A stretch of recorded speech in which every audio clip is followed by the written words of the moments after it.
ALP Sport 2020 pour vous servir. Aujourd'hui on se retrouve pour une nouvelle vidéo. Donc la vidéo elle va comporter sur la nouvelle génération de pilotes en Formule 1. Donc dans une première partie on va parler de la génération de pilotes dès 2017 qui sera présentée par moi, qui suis F1 Creator, un partenaire d'ALP. Et dans la deuxième partie nous allons bien sûr parler de l'ancienne génération de jeunes pilotes à partir de 1950 jusqu'à 2017. Donc je vous laisse sur cette petite introduction et nous nous retrouvons tout de suite pour la nouvelle génération de pilotes. Donc comme je l'ai dit avant, la première partie elle va comporter sur la nouvelle génération de pilotes à partir de 2017. Donc la première génération, enfin les deux premiers pilotes dont lesquels je voudrais parler, c'est ceux qui ont fait le plus polémique en 2019. C'est Charles Leclerc qui a rejoint Ferrari en 2019. Et aussi le jeune et ancien, on va dire, vu que ça fait presque 5 ans qu'il est en Formule 1, Max Verstappen, qui est néerlandais. Et donc ce sont deux jeunes pilotes en fait qui sont assez talentueux d'un côté ou de l'autre. Ils ont tous les deux certains talents, dont Leclerc, qui a rejoint Sauber en 2018 et qui a réussi déjà à monter à la Scuderia Ferrari pour remplacer Kimi Raikkonen dès 2019. Leclerc, c'est un pilote qui a fait beaucoup de preuves, surtout au début de la saison. À Melbourne, où quand il a fait la course, on va dire, vers les 10 derniers tours, Leclerc a fait beaucoup ses preuves en essayant de rattraper Vettel, et qui a même réussi. Et bien sûr, il y a eu la consigne d'équipe de chez Ferrari qui a dit qu'il devait rester derrière Vettel. Mais c'est un garçon qui fait beaucoup ses preuves cette saison, et je pense qu'il aura beaucoup de talent. Mais il y aura aussi beaucoup de battles avec Max Verstappen. Alors, quand on parlait de Leclerc, maintenant on va parler un peu de Verstappen. Verstappen, c'est un garçon qui a commencé chez Toro Rosso en 2015, qui a fait un peu ses preuves, on va dire. Enfin, il a fait même beaucoup ses preuves, surtout au Grand Prix d'Espagne en 2017, si je dis pas de bêtises, où il a gagné sa première course.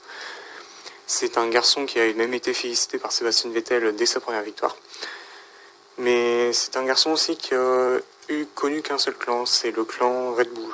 Et ça, c'est un peu un de ses défauts.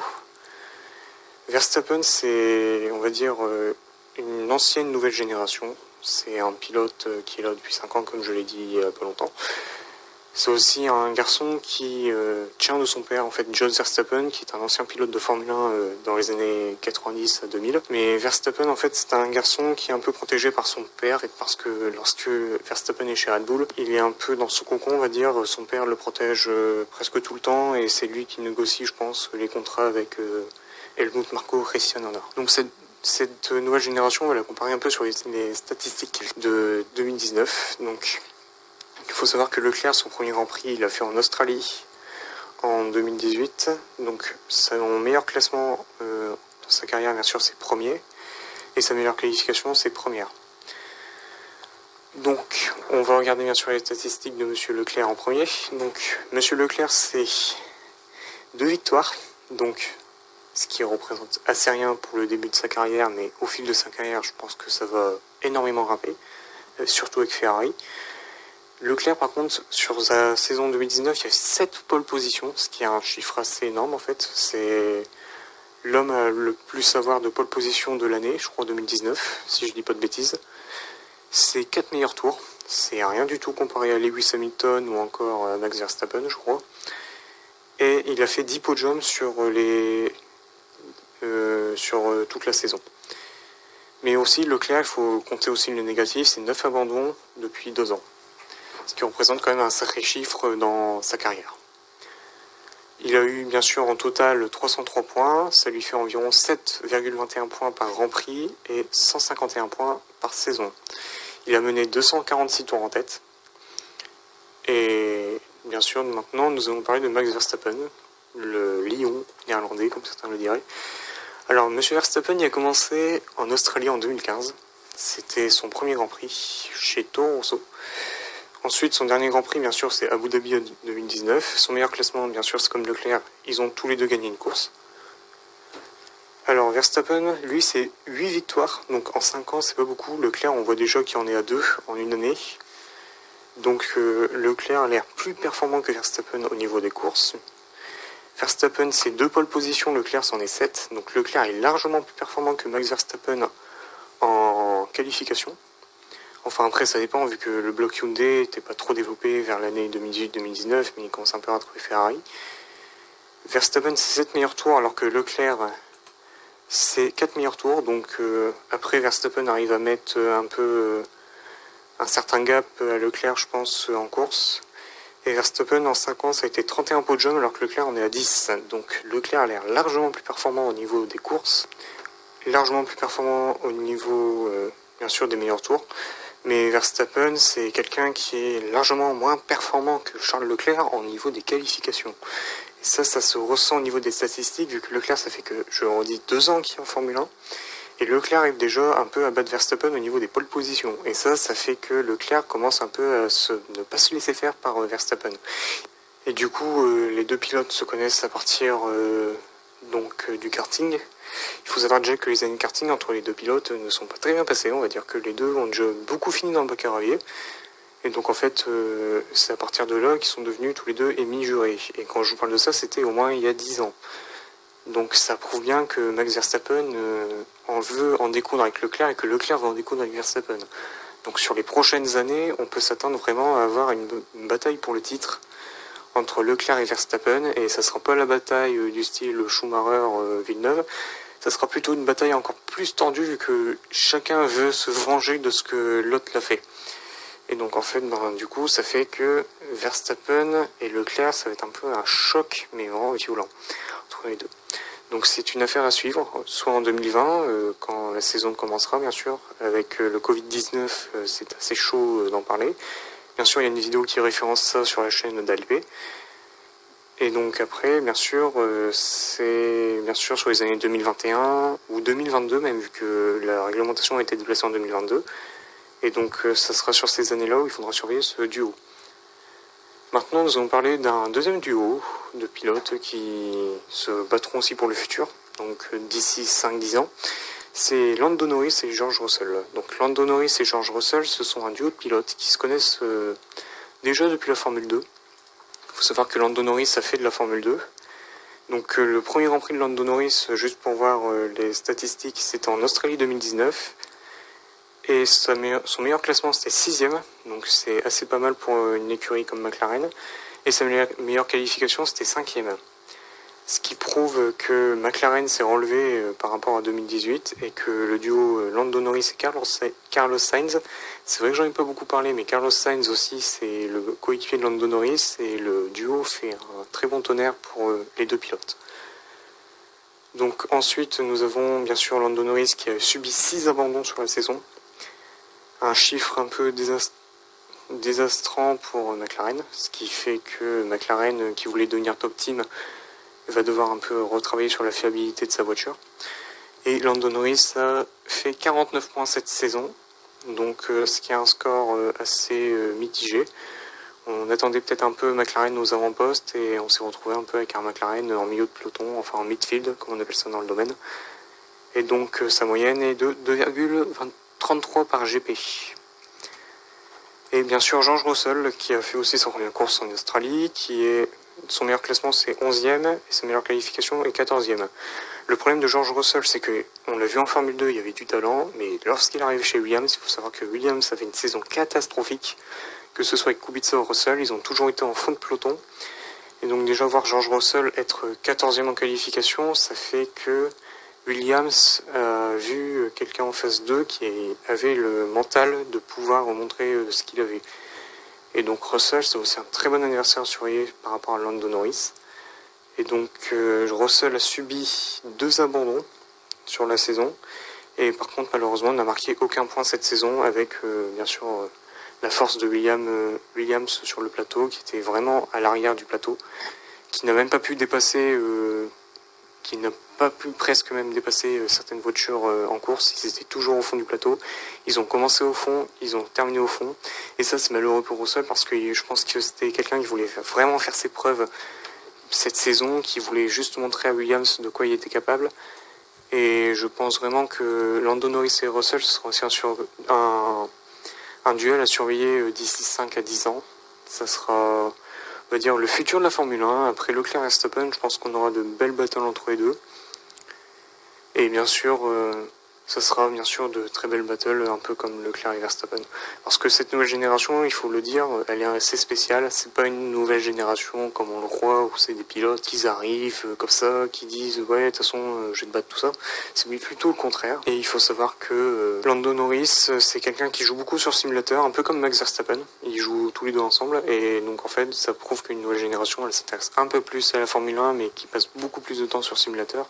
Et donc ça prouve bien qu'ils s'intéressent un peu à être à la pointe des réglages de voiture ou encore des tests de conduite. Bien sûr, on n'a pas parlé du troisième duo.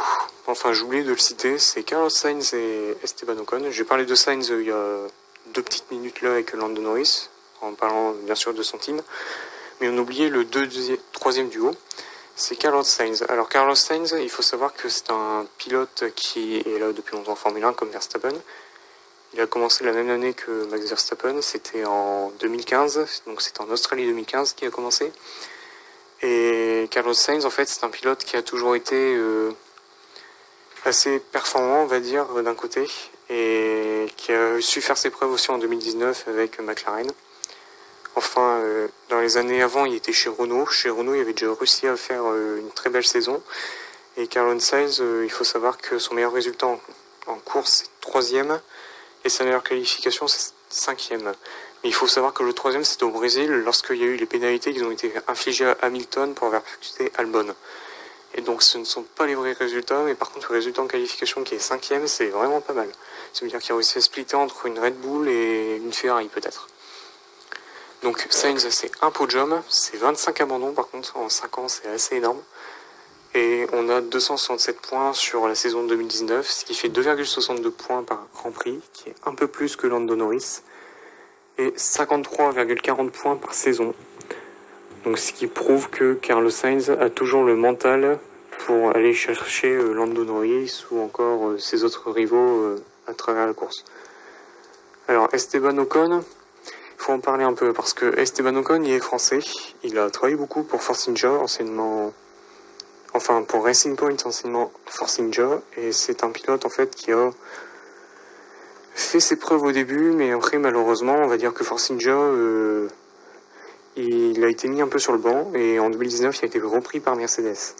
Donc pendant qu'il était chez Mercedes, il n'a pas pu faire ses preuves en 2019, il n'a pas pu se battre au niveau des nouveaux pilotes, donc on ne sait vraiment pas ce qu'il vaut. Donc c'est en 2020 qu'il va falloir surveiller Esteban Ocon. Parce que dès son arrivée chez Renault, on sait très bien qu'avec Daniel Ricciardo, on peut très bien s'attendre à ce que Ocon montre ce qu'il a vraiment dans le ventre. Et déjà chez Force India, il a déjà montré une partie de ce qu'il avait. Esteban Ocon a commencé sa première course en Belgique en 2016, donc en milieu de saison, après la silly season, comme on appelle ça. Sa dernière course était à Abu Dhabi en 2018, donc là après il va reprendre sa course bien sûr dès le début de la saison 2020, qui est un peu chamboulée. Son meilleur classement c'est 5e en course, ce qui est assez pas mal pour Force India. Que Force India, il faut savoir que dans le temps c'était quand même une bonne force de plateau, en fait la voiture avait très vite en ligne droite, grâce au châssis mais pas au moteur Mercedes. Et sa meilleure qualification c'est 3e et je crois que c'était à Spa, si je dis pas de bêtises. Il a réussi à terminer 3e à Spa 2018, je crois. Je ne suis plus sûr. Esteban Ocon, c'est 6 abandons sur 2 ans, ce qui est assez normal, on va dire. Et c'est 136 points sur la saison 2018. Donc ça fait 272 points par Grand Prix et 45,33 points par saison. Donc Esteban Ocon, on va dire que c'est un peu l'équivalent de Pierre Gasly en Formule 1. On a oublié aussi de parler d'un Français aussi, c'est peut-être qu'il y aura une rivalité d'ici cette année ou l'année prochaine, c'est entre Ocon et Gasly. On va dire que ça va être 2 pilotes à surveiller aussi parce que Gasly est en train de faire une certaine effervescence, même s'il a été chez Red Bull et qu'il a été renvoyé chez Toro Rosso. Cette année, il reprend avec AlphaTauri, mais Gasly, je pense que d'ici cette saison, on va essayer de tout montrer pour essayer d'être repris par une écurie autre que Red Bull. Je pense que Gasly va essayer de partir du clan Red Bull et d'aller se réfugier ailleurs. Et donc on peut très bien imaginer pendant les transferts que Gasly arrive dans une autre team qui soit concurrente avec Renault. Et donc en fait, ça pourrait donner une très belle bataille française entre les 2 pilotes. Je pense que les 2 pilotes se connaissent déjà très bien. comme Leclerc connaît très bien Esteban Ocon et que Esteban Ocon connaît un peu Gasly. Donc ça fait que ces deux pilotes pourraient très bien s'entendre se battre avec beaucoup de respect, comme le fait Leclerc et Gasly en piste. Il faut savoir que Leclerc et Gasly en piste, ce sont de grands challengers, mais en dehors de la piste, ce sont deux très grands amis. Il faut savoir que Leclerc et Gasly en piste ont beaucoup de respect mutuel entre les deux. Donc c'est aussi ces deux pilotes-là à suivre pour la fin de la saison 2020, voire 2021. Voilà, donc moi j'ai terminé ma partie sur les nouveaux pilotes depuis 2017. Ce qu'on va faire, c'est que je vais vous laisser avec, bien sûr, votre youtubeur préféré, ALP Sport 2020. Et bien sûr, je vous retrouve, bien sûr, peut-être dans une prochaine vidéo pour vous expliquer encore d'autres faits sur la F1. Voilà. Je reprends le flambeau. Donc, après avoir expliqué les pilotes de la nouvelle génération depuis 2017, nous allons passer à la nouvelle génération, mais la génération d'avant, 2017, c'est-à-dire la jeune génération depuis 1950 jusqu'à 2017.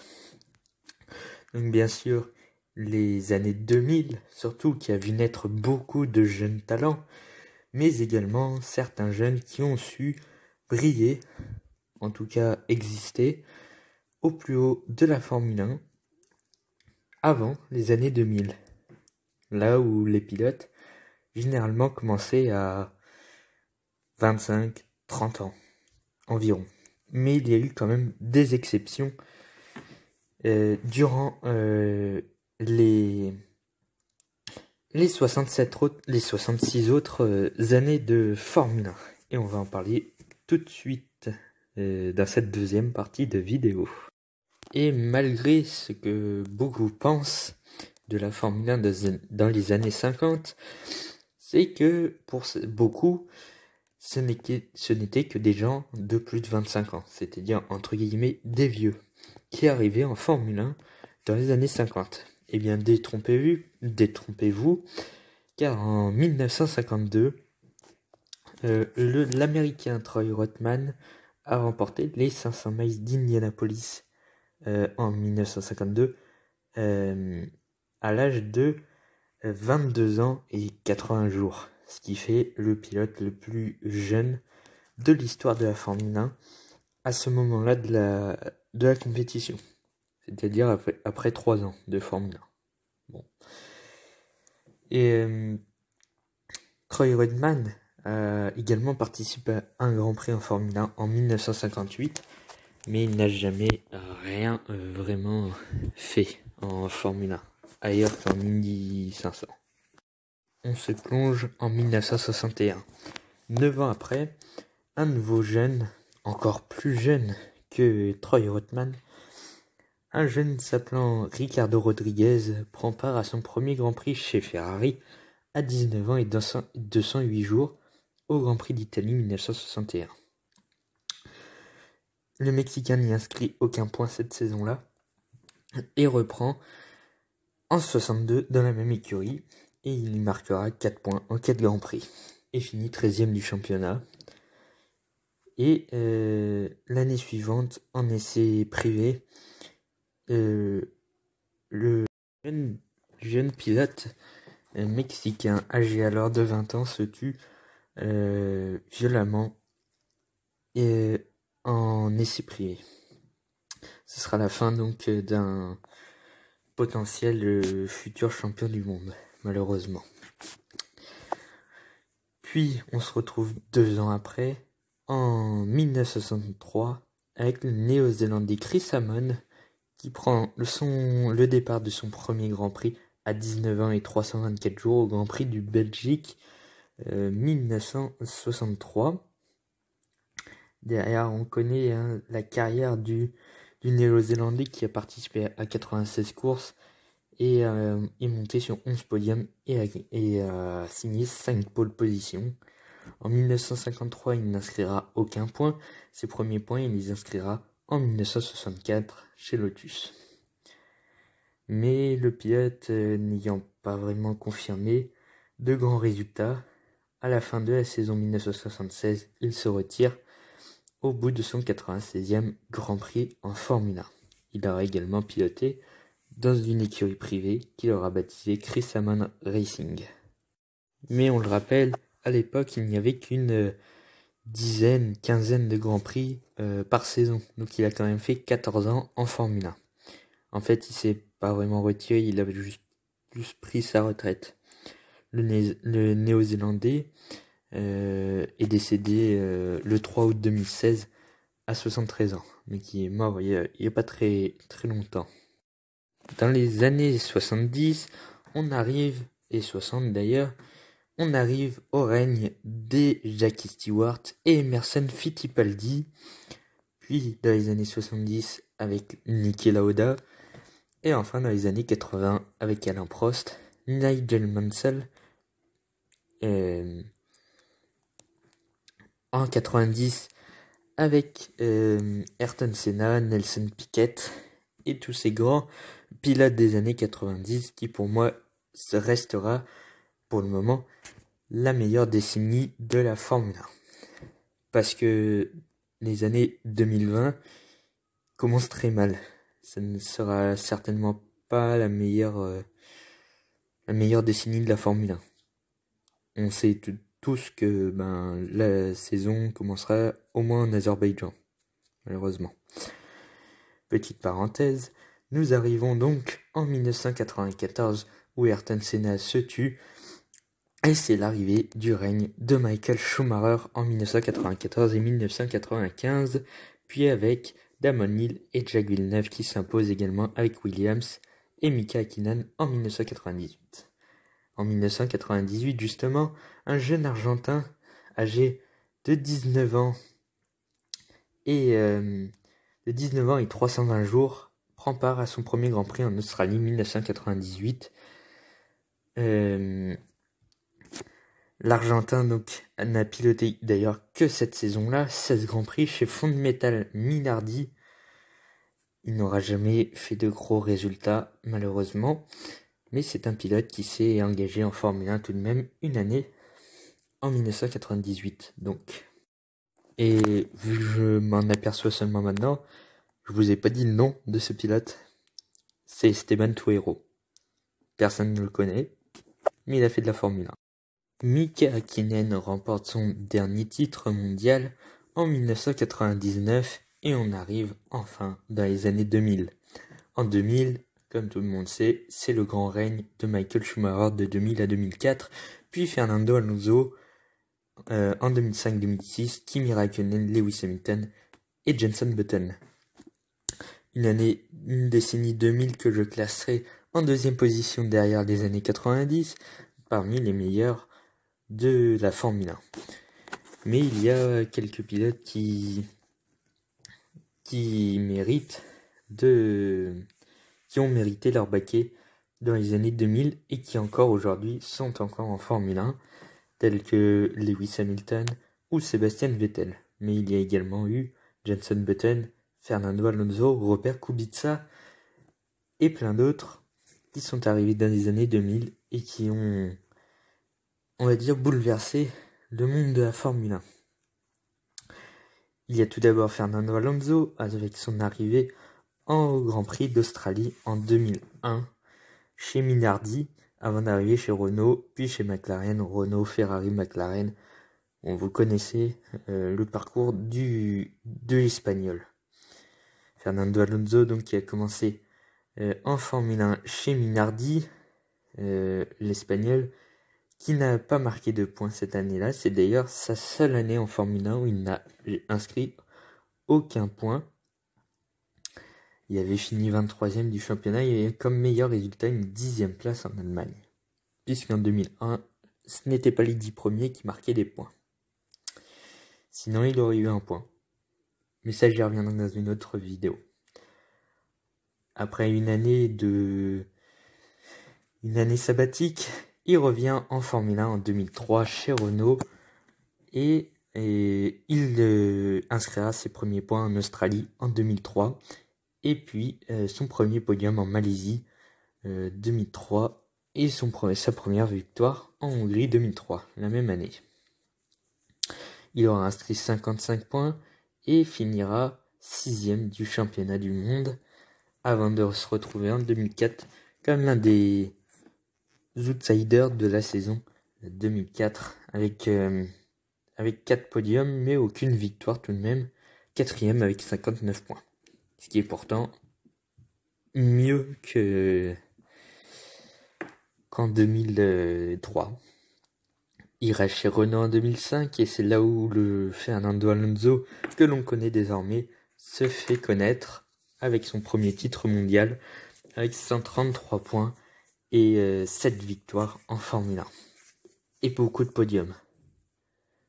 Cette saison 2005 devait comporter 19 Grands Prix. Fernando Alonso n'en a pris part qu'à 18 avec le Grand Prix des États-Unis 2005, ce fiasco que l'on connaît tous désormais, avec où il y avait 6 voitures qui avaient participé à ce Grand Prix. Les Ferrari, justement les Minardi et les Jaguars. Pas les Jaguars, les Jordan.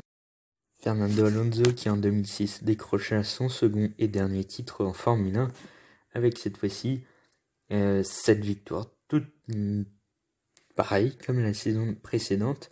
Il en est désormais à 15 victoires en Formule 1. Il a marqué 134 points, donc un de plus qu'en 2005. Et ce sera donc son deuxième titre mondial avant d'arriver chez McLaren en 2007. Et c'est l'année qu'on connaît tous avec les embrouilles avec Lewis Hamilton, qui était, on le rappelle, rookie. Fernando Alonso qui a remporté 4 victoires, fini 3e avec 109 points. Et justement, le rookie Lewis Hamilton qui a pris part à son premier Grand Prix assez tard, à 21 ans, me semble-t-il. Il a commencé à 21 ans, donc sa carrière en Formule 1 chez McLaren, aux côtés de Fernando Alonso, double champion en titre. Comme quoi, les rookies aussi peuvent battre des champions du monde. Anthony Giovinazzi pourrait en prendre de la graine. Et même Stoffel Van Dorn aurait pu en prendre un petit coup en 2016, quand il était avec Jenson Button pour le Grand Prix de Bahreïn, ou même en 2017 avec Fernando Alonso. Et oui, il y en a des rookies qui ont pu s'affronter contre des équipiers champions du monde. C'est le cas de Van Dorn, c'est le cas de Van Hamilton, c'est le cas de Giovinazzi. Voilà, beaucoup de pilotes. Donc Lewis Hamilton a participé à la saison 2007 de Formule 1 et a fini vice-champion du monde pour 1 point sur Kimi Räikkönen, qui n'est rien du tout finalement, qui est l'un des écarts les plus serrés, le deuxième je crois, le plus serré après la bataille Niki Lauda-Alain Prost en 1984. Mais c'est tout de même le plus petit écart entre les 3 premiers du championnat du monde, avec Räikkönen, Hamilton et Alonso qui se tiennent à 1 point. Hamilton qui continue en 2008 et qui est champion du monde de Formule 1 avec 5 victoires, une de plus qu'en 2007. C'est donc 9 victoires au total en 2 ans. Et en 2009, il ne finira que 5e et on connaît la période de 17 de Lewis Hamilton qui durera malheureusement 6 ans. 6 ans où Hamilton n'a jamais pu se battre pour les titres mondiaux. Cependant, il continue à gagner. Et oui. Lewis Hamilton qui revient en 2014 avec tous ses titres de champion du monde, les 5 titres en 6 ans, en 2014, 2015, 2017, 2018 et 2019, et qui peut arriver sur un 6e titre, un 7e au total, un 6e dans l'ère hybride en 7 ans. Ce qui fait aucun doute, ce qui fait de Lewis Hamilton le plus grand pilote de la Formule 1 dans l'ère hybride. C'est même certain. Hamilton qui également a battu beaucoup de records, les records de points dans un championnat, 408 points en 2018, 413 en 2019, il a 2 records de suite. Vettel, c'est lui qui est le 3e avec 393 points avec Red Bull en 2013.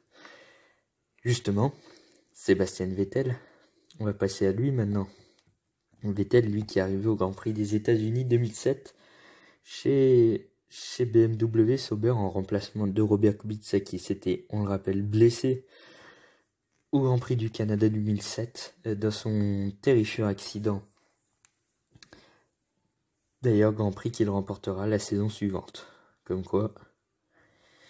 Et Vettel aura chamboulé, tout de même comme Lewis Hamilton, la Formule 1 dès 2017, dès sa première année et même sa première course, puisqu'il marquera ses premiers points en Formule 1 aux États-Unis, un point donc sur les 5 qu'il a marqué cette saison-là, avec une 4e place avec Toro Rosso. Ce qui est la meilleure place de Toro Rosso en Formule 1. Pour le moment, puisqu'en 2008, Sébastien Vettel, eh bien, il arrivera à remporter sa première victoire en Formule 1 en 2008 en Italie. Italie 2008, première victoire en Formule 1 avec une Toro Rosso, ce qui est un exploit incroyable. Et c'est là où on découvre le talent pur et simple de Sébastien Vettel avant de récidiver avec une 4e place au Brésil. Donc potentiellement, il aurait pu marquer 3 podiums plutôt, pour la Scuderia Toro Rosso. Et il a fini 8e du championnat. Il est donc logiquement promu en 2009 à la place de David Coulthard. Et il remportera sa seconde victoire en Formule 1 en Chine en 2009. Et il en remportera également 3 autres victoires, ce qui fait donc 5 victoires en 2 ans. Et il sera vice-champion du monde cette année-là. Il continue en 2010, toujours avec Red Bull, et c'est là où on connaît le grand Sébastien Vettel, avec ses 4 titres de champion du monde à la suite. Il les a enfilés comme des petits pains. Et oui, c'est le 2e pilote à avoir enchaîné le plus de titres, après Michael Schumacher qui a enchaîné 5 titres de suite entre 2000 et 2004. Sébastien Vettel qui a enchaîné entre 2010 et 2013. Et Lewis Hamilton qui lui a enchaîné 3 titres à la suite en 2017, 2018 et 2019. Mais également d'autres ont enchaîné les titres comme Juan Manuel Fangio qui a enchaîné 3 titres de suite, voire 4. Donc c'est potentiellement le 4e meilleur pilote, le 3e meilleur pilote à enchaîner les titres. Après sa saison 2013, on connaît sa saison cauchemardesque, catastrophique en 2014 avec la même écurie Red Bull dans l'ère hybride, avant de revenir en 2015 un peu plus fort, 2016 revenir très moyen, voire même mauvais, revenir en 2017 pour se battre pour le titre, en 2018 également avec sa grosse bourde en Allemagne, et sa saison cauchemardesque en 2019, battue par Charles Leclerc, comme par Daniel Ricciardo en 2014. On a eu également Robert Kubica, petite parenthèse, je ne l'ai pas mis dans les images que vous voyez, mais Robert Kubica a commencé, lui, sa carrière en 2006 pour la finir en 2010 et revenir en 2019, comme vous le savez. Robert Kubica, lui, qui est arrivé à l'âge de 22 ans également, très jeune, Robert Kubica, en 2006 chez BMW Sauber, où il n'a pas attendu pour briller, puisqu'il a marqué, il est monté sur son premier podium en Formule 1 en Italie 2006, soit son 3e Grand Prix. Dès son 3e Grand Prix, il est monté sur le podium, puisqu'il avait remplacé un certain Jacques Villeneuve, si je ne me trompe pas. Donc il a marqué les 6 seuls points de sa saison. Il a continué en 2007 avec BMW Sauber, où il commençait très très bien avec beaucoup de points, 6e, 4e et 5e. Les 3 Grands Prix avant son terrifiant accident au Canada 2007, qui lui a coûté le Grand Prix aux États-Unis. Il est revenu dès le Grand Prix de France, où il a fini 4e. Cette année-là, il n'a pas marqué de podium, et on peut peut-être le comprendre quand même. Puis il est revenu en 2008, beaucoup plus fort, et c'est sa meilleure saison en Formule 1 2008, où il a signé 7 podiums et une victoire au Canada comme une revanche de l'année précédente. Et il a marqué 75 points et finit 4e. Donc derrière, Lewis Hamilton, Felipe Massa et Kimi Raikkonen, si je me trompe pas. Oui, c'est ça, Kimi Raikkonen. Donc ce qui fait de lui le meilleur pilote derrière les, c'est-à-dire potentiellement top team. Il a même été meilleur que Heikki Kovalainen, coéquipier de Lewis Hamilton à l'époque. En 2009, il continue dans la même écurie une 4e saison de suite, une 3e complète, et il n'aura cette année qu'un seul podium, une 2e place au Brésil.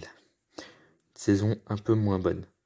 Il arrive chez Renault en 2010 et remonte sur 3 podiums en Formule 1.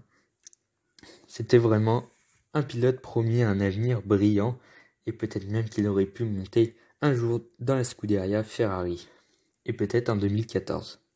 Et il aurait peut-être redressé la barre pour Ferrari. Il aurait même pu remplacer Massa avant 2014. Mais du coup, Raikkonen ne serait pas arrivé chez Ferrari, malheureusement. Et après son terrifiant accident également en rallye en 2011 qui lui a coûté son bras droit, ou gauche je crois, son bras gauche, il n'a pas pu revenir en Formule 1 malheureusement, et c'est en 2018 il y a vraiment eu des rumeurs comme quoi le pilote polonais allait revenir en Formule 1. Alors, c'était en 2017 qu'il y a eu ces rumeurs. 2018, il aurait pu être à la place de Sergei Sirotkin. Il aurait dû même, ça aurait été beaucoup mieux, avec une Williams qui fonctionnait encore un peu, enfin un minimum quoi, pour marquer des points. Malheureusement, il n'est revenu, enfin malheureusement, si, quand même, c'est bon qu'il soit revenu en 2019 chez Williams, mais la voiture était vraiment mauvaise et il a accroché un point miraculeux en Allemagne sous les conditions que l'on connaît tous.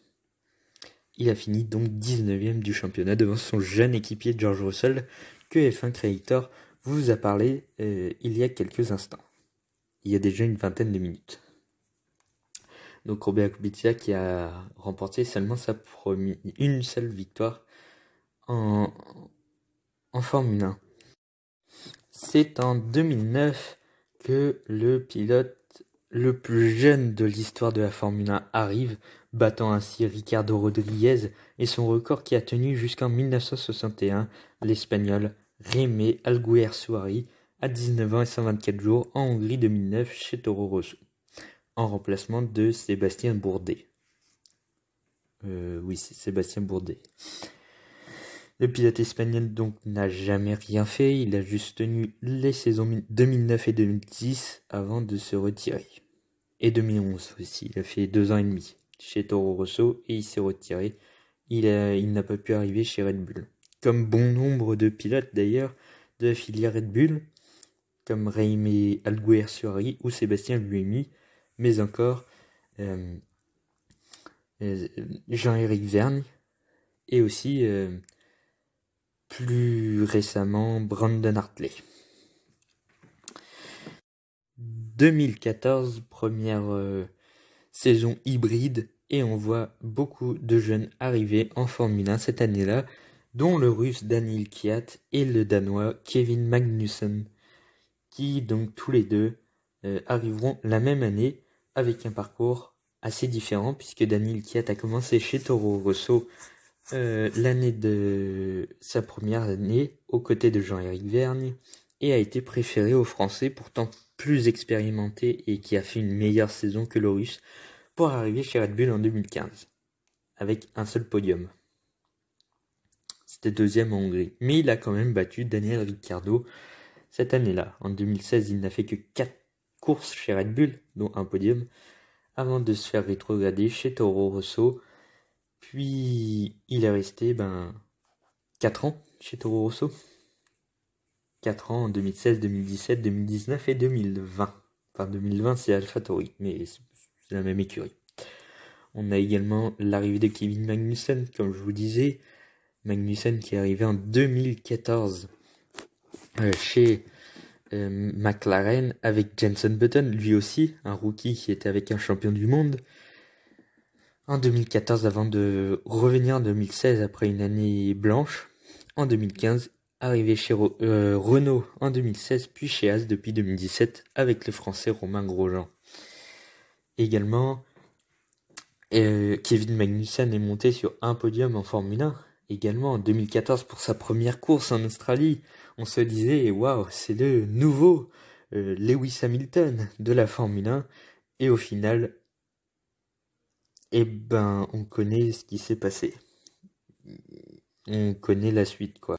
Race to race, it went from day to day, and then from day to day, it went to session, you know, because you never know what you're getting out of it, you know, how good it is, and we stopped having expectations because it's so difficult to predict what is happening. I didn't get the context because somebody asked me, I don't want to answer them something, because I didn't understand it. It was like, what the f*** is this? Oh, le vilain gros mot de Gunther Steiner. D'autres jeunes pilotes sont arrivés à partir de la saison 2015, comme Pascal Wehrlein, non, ça c'est en 2016, comme Alexander Rossi, Will Stevens, Robert Merry, 3 pilotes Manor, qui n'ont malheureusement jamais rien fait. Il y a eu également Pascal Wehrlein en 2016 avec Rio Arianto et Esteban Ocon en 2016. Et encore 3 pilotes Manor. Et les pilotes Manor qui ont accumulé. On a également eu en 2017 l'arrivée de Lance Stroll chez Williams à 18 ans.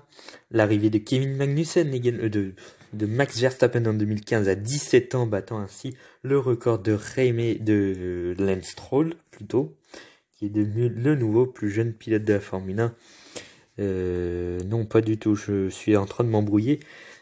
Lance Stroll, c'est derrière Max Verstappen. Max Verstappen qui a battu Jaime Alguersuari et son record en 2015. Le record qui datait de 2009, comme je vous l'ai dit tout à l'heure. On a donc eu tous ces pilotes, ces nouveaux pilotes. Je vous laisse revoir le début en 2017 avec F1 Creator qui vous parlait déjà jeune génération depuis 2017 avec Max Verstappen, Carlos Sainz, Lando Norris, Pierre Gasly, Charles Leclerc, George Russell et plein d'autres. Cette année, on aura également Nicolas Latifi qui est arrivé cette année, en 2020, mais ce n'est pas vraiment un jeune pilote et il n'aura pas vraiment de talent. C'est surtout un pilote payant, mais qui a quand même fait ses preuves en F2, mais qui a quand même fait 5 ans en Formule 2. Ce qui est plutôt beaucoup. Ce qui est beaucoup quand même pour un pilote de Formule 2 faire 5 ans. Et surtout pour arriver en Formule 1 derrière. C'est plutôt rare.